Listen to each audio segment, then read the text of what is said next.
12वीं सदी के आखिर में एक ऐसा योद्धा उभरा जिसने बिखरी हुई मंगोल जनजातियों को एकजुट कर दिया।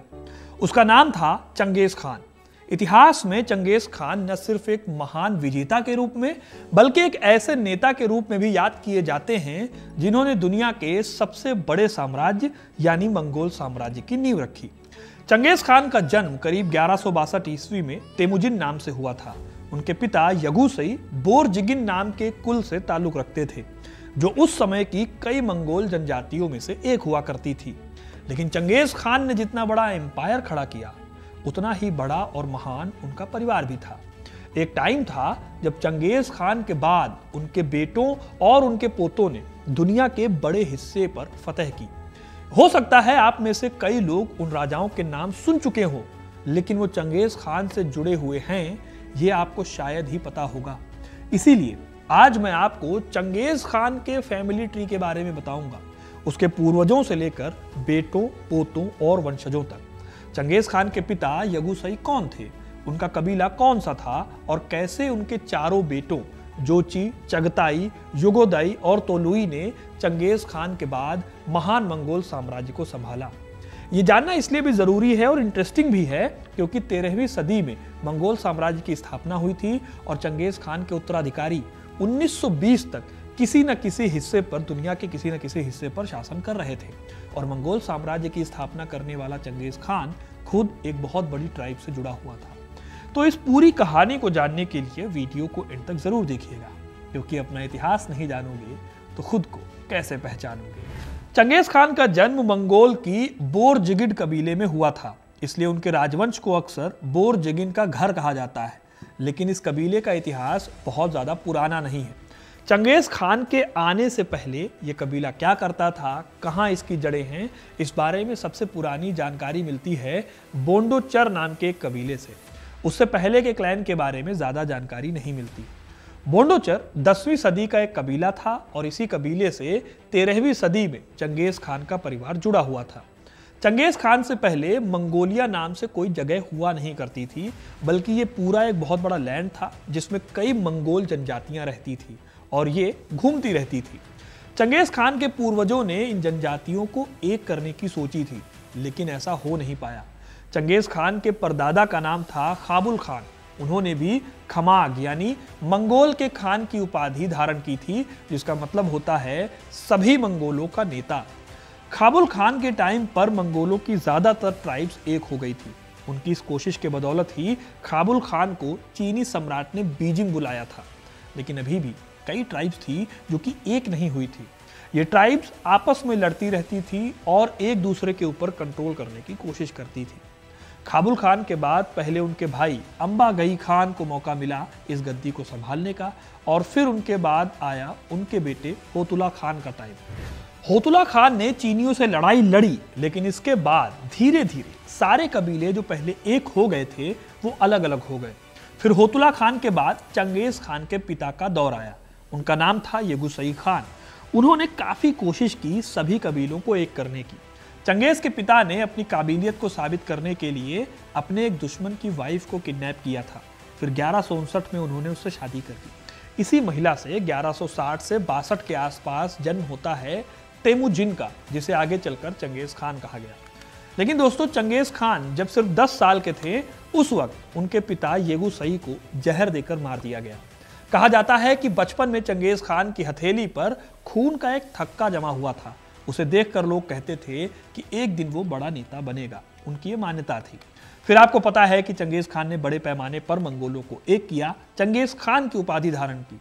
अब चंगेज खान बड़ा होता है और जब वो 16 साल का हुआ तो उसने बोरते नाम की एक लड़की से शादी की। ये शादी उसके पिता ने तय की थी। इस शादी में चंगेज खान ने दहेज में अपने पिता के सौतेले भाई तुगरिल खान से एक ट्रीटी की और उसका साथ मांगा। तुगरिल खान ने भी चंगेज खान का साथ दिया। इस शादी के बाद से चंगेज खान के दिन बदल गए। हुआ यह कि जिस कबीले से चंगेज खान की मां आती थी, उस कबीले ने चंगेज खान पर हमला कर दिया। इस हमले में चंगेज खान की पत्नी बोरते को किडनैप कर लिया गया। यह वो घटना थी जिसने चंगेज खान को आगे चलकर वर्ल्ड लीडर बना दिया। इस घटना में हुआ यह कि जब उसकी पत्नी किडनैप हुई तो तेमुजिन ने अपने लोगों को इकट्ठा किया। इसमें तुगरिल खान भी था और चंगेज खान का सगा भाई जमूखा भी था। चंगेज खान ने बहादुरी दिखाते हुए अपनी पत्नी को बचा लिया और इस तरह से चंगेज खान अपने कबीले में एक पॉपुलर नेता के तौर पर निकलकर सामने आया। इसके बाद 1189 में चंगेज खान को मिली चंगेज खान की उपाधि। हालांकि इस टाइम तक चंगेज खान के अपने भाई और तुगरिल खान ने उसका साथ छोड़ दिया। फिर चंगेज खान ने अपनी एक सेना बनाई और एक एक करके सबको हरा दिया। साल 1206 तक आते आते उसने सभी मंगोल जनजातियों को एक कर दिया था। इसी साल कुरुलताई नाम की ट्राइब थी जिसमें उसे सभी मंगोलों के खान के रूप में ट्राइब के रूप में चुना गया। दोस्तों, चंगेज खान ने बड़े पैमाने पर जंग लड़ी और जीती।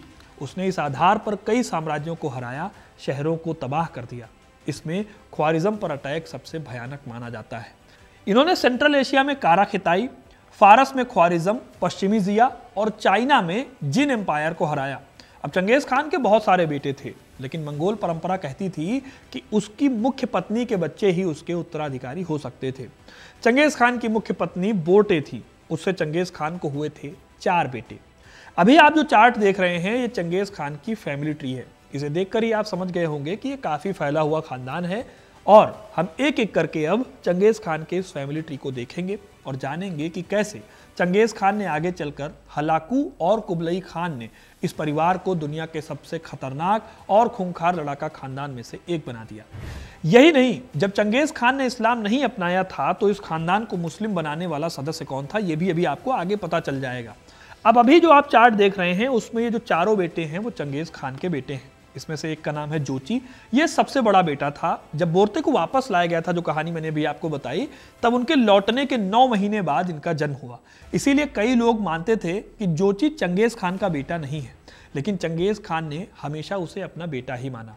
दूसरे बेटे का नाम था चगताई खान। ये जोची को पसंद नहीं करता था। इसी तरह तीसरे बेटे का नाम था उगदई खान और चौथे बेटे का नाम था तोलोई खान। साल 1227 में चंगेज खान की मृत्यु हुई। चंगेज खान चाहते नहीं थे कि उनकी कोई पहचान बनी रहे, इसीलिए आज तक उनकी कोई कब्र नहीं मिल पाई। कहा जाता है कि एक मैदान में उन्हें दफन करने के बाद उस कब्र के ऊपर 1000 घोड़ों को दौड़ाकर उनकी कब्र को रौंद दिया गया। खैर, चंगेज खान के बाद उनके साम्राज्य को 4 बेटों में बांट दिया गया, यानी जोची, चगताई, ओगदई और तोलुई। अब यहां नोट करने वाली बात यह है कि जोची की मृत्यु चंगेज खान से भी पहले हो गई थी, इसलिए साम्राज्य के बंटवारे के वक्त जोची के बेटे बातू खान को जोची का हिस्सा मिला। मंगोल परंपरा के हिसाब से बातू खान को सबसे दूर का हिस्सा दिया गया, लेकिन चंगेज खान की परंपरा को बनाए रखने वाले कुबलई खान और हलाकू खान का आना भी दूर है। फिलहाल हम आते हैं चंगेज खान के बेटों पर। जोची के बेटे बातू खान को मिला हिस्सा कहलाया गोल्डन होर्ड। बातू खान ने गोल्डन होर्ड को फैलाकर पोलैंड के पूर्व में और यहां तक कि हंगरी से लेकर एड्रियाटिक सागर तक पहुंचाया। बातू खान का एक और भाई था जिसका नाम था बर्क खान। इन्हीं बर्क खान यानी चंगेज खान के पोते ने मंगोलों में सबसे पहले इस्लाम को अपनाया था। अब ये जो बर्क खान थे, जो कि चंगेज खान के बेटे जोची खान के बेटे थे, वो भी गोल्डन होर्ड को ही देखते थे। इसके बाद कई राजाओं के बाद जाकर उज़्बेक खान ने गोल्डन होर्ड को संभाला और उसके बाद साल 1500 आते आते ये जो बोर्डे या जोची खान का जो एम्पायर था वो खत्म हो गया। तो अब ये मैंने आपको बताया चंगेज खान के पहले बेटे का परिवार। अब देखते हैं दूसरे बेटे यानी चगताई खान के परिवार को। चगताई खान को मंगोलिया और पर्शिया के बीच की जमीन मिली थी। उसे वो हिस्सा मिला जो थोड़ा कम इंपॉर्टेंट था, लेकिन फिर भी इनका परिवार 1680 तक बने रहने में कामयाब रहा। चगताई खान ने खुद अपनी लाइफ में कोई बड़ा काम नहीं किया, लेकिन इनकी बदौलत 2 बड़े साम्राज्य जरूर पैदा हुए।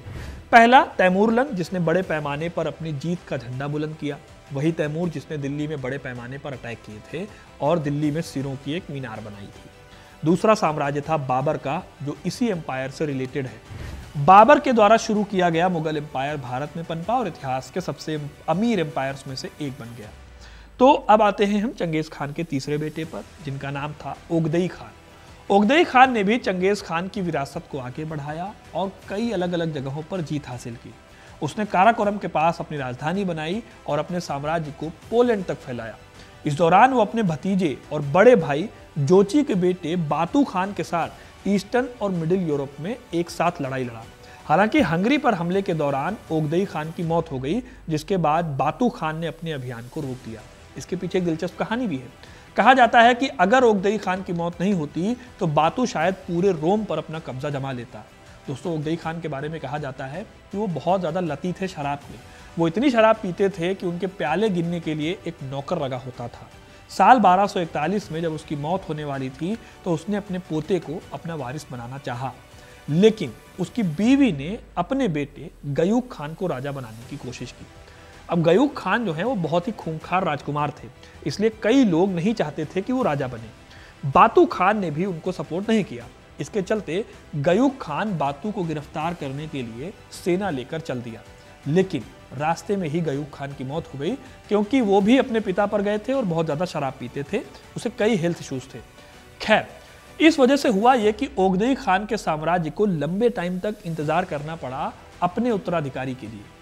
अब हम बात करते हैं चंगेज खान के चौथे बेटे की, जिनका नाम था तोलोई खान। मंगोल परंपरा के हिसाब से उन्हें मंगोलिया और पश्चिमी चीन के केंद्र में अपने पिता की संपत्ति मिली, लेकिन दिक्कत यह थी कि तोलोई खान की मौत काफी पहले हो गई थी, ओगदेई खान से भी पहले। इसके पीछे एक दिलचस्प कहानी भी है। कहानी यह है कि एक बार ओगदेई खान बहुत बीमार पड़े तो ओझाओं ने सुझाया कि अगर कोई ओगदेई के बदले अपनी जान दे सके तो उसकी जान को बचाया जा सकता है। यह सुनकर तोलोई खान ने अपने भाई के लिए अपनी जान दे दी। इसके बाद ओगदेई खान 10 साल तक जिंदा रहे थे। फिर तो मैंने आपको बताया था कि उनकी मौत कैसे हुई और आगे क्या हुआ। लेकिन अगर आगे की कहानी मैं आपको बताऊं तो तोलोई खान की पत्नी सोरकाकतानी वो महिला थी जिन्होंने मंगोल साम्राज्य को आगे बढ़ाने में बहुत अहम रोल निभाया। ओगदेई खान ने सोरकाकतानी को अपने बेटे मोंगके की जगह पर सत्ता पर बिठाया। सोरकाकतानी बहुत जनरस महिला थी। उन्होंने मस्जिदें बनवाई और मदरसे बनवाए और अपने परिवार को मुश्किल टाइम में एक किया। जब खान की मृत्यु हुई थी तब उन्होंने गयूक खान को चुनने के लिए कुरुलताई को बुलाया था। गयूक खान के बाद बातू खान की मदद से उसने अपने बेटे मोंगके को सिंहासन पर बिठाया। मोंगके खान ने भी मंगोलों के विजय रथ को आगे बढ़ाया। इन्हीं मोंगके खान का एक भाई था हलाकू खान। ये वही हलाकू खान थे जिन्होंने मिडिल ईस्ट पर कब्जा किया था और उस समय दुनिया के सबसे बड़े शहर बगदाद को तबाह करके इस्लाम के गोल्डन पीरियड अब्बासिद खलीफा का अंत कर दिया था। इन्हीं हलाकू खान के भाई थे कुबलई खान, जिन्होंने चाइना को जीतकर चाइना पर कब्जा कर दिया था। मोंगके खान के बाद उनके भाई कुबलई खान मंगोल साम्राज्य के 5वें खगान बन गए। चाइना पर उनकी विजय ने उन्हें महान बनाया। उन्होंने चाइना में चिंगिस के बाद कुबलई खान सबसे प्रसिद्ध और महत्वपूर्ण खगान बने। इन्होंने चीन के युआन राजवंश की स्थापना की। यहाँ ध्यान देने वाली दिलचस्प बात यह है कि उनकी बेटी राजकुमारी जेगुक की शादी कोरिया के राजा से हुई थी।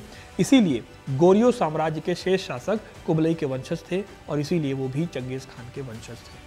इसके बाद खगान की उपाधि का उपयोग उनके अलग अलग वंशजों द्वारा किया गया, लेकिन वास्तव में मंगोल साम्राज्य अब तक खत्म हो चुका था। हालांकि चंगेज खान के परिवार से जुड़ा कोई ना कोई मंगोल जरूर कहीं ना कहीं राज करता रहा। कुबलई खान के बाद के सभी वंशज आपसी लड़ाई के चलते खत्म हो गए। हालांकि फिर भी चंगेज खान के आखिरी वंशज 1920 तक राज करते रहे।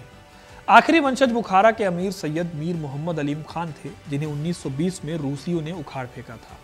तो दोस्तों ये थी कहानी चंगेज खान के फैमिली ट्री की। ये कहानी बहुत ही उलझी हुई है और बहुत ही ज़्यादा इसमें राजाओं के नाम आते हैं जो काफ़ी प्रसिद्ध भी रहे और काफ़ी खूंखार भी रहे। अब आपको ये कहानी कैसे लगी कमेंट करके ज़रूर बताइए। वीडियो को लाइक और शेयर करना ना भूलें और ऐसे इंटरेस्टिंग कहानियों के लिए, इतिहास से जुड़े रहने के लिए हिस्ट्री कनेक्ट को सब्सक्राइब जरूर करें। धन्यवाद।